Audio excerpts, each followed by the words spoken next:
आपकी कोई कामना है, आपका कोई भाव है, आपके हृदय की कोई बात है जो बहुत दिनों से लगे हुए हो और बाबा हो सकता है कि किसी कारणवश पूर्ण ना हो रहा हो। कई लोग कह भी देते हैं गुरुदेव, कोई कोई कहते हैं, जैसे आज कोई कह रही थी बच्ची कि मैंने शिव महापुराण में पशुपति व्रत सुना और उसको करा, उसका लाभ मुझे मिला। मेरे पति ने भी करा, उसका भी लाभ मुझे मिला। पर एक काम गुरुदेव ऐसा अटका हुआ है कि वो काम हम करना चाह रहे हैं, व्रत भी कर लिया, अनुष्ठान भी कर लिया, पर फिर भी वो व्रत के कारणवश भी वो कार्य नहीं हो रहा। तो समझना कि कोई कार्य बड़ा भारी होगा और बाबा उसको कर नहीं रहा है, या कोई काम अटक रहा।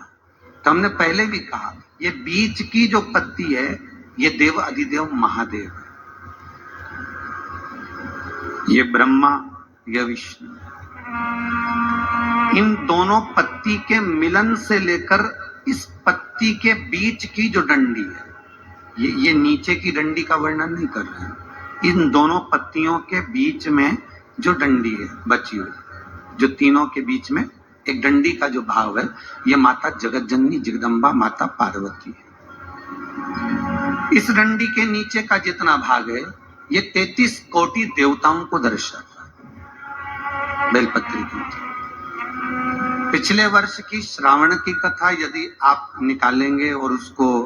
पेज पर जाकर आप सुनेंगे तो आपको प्राप्त होगा कि उसमें भी कहा था कि जब आप पशुपति व्रत कर रहे हो या कोई नियम धारण कर रहे हो या कोई आपने नियम उठा रखा है और वो कार्य आपका हो ही नहीं रहा, आपने 2 बार पशुपति व्रत कर लिए, आपने ये कर लिया, आपने प्रदोष कर लिया, आपने सोमवार कर लिया, आपने सारे अनुष्ठान कर लिए, बहुत सारे उपाय भी करे तो भी नहीं हो रहा है, तो इस बीच वाली पत्ती पर शहद लगाकर बाबा का जो शिवलिंग है उस शिवलिंग को इसको छुआ दीजिए या उससे चिपका दीजिए और उस पर अपनी हथेली रखकर कामना कर कर वापिस घर को आ जाइए।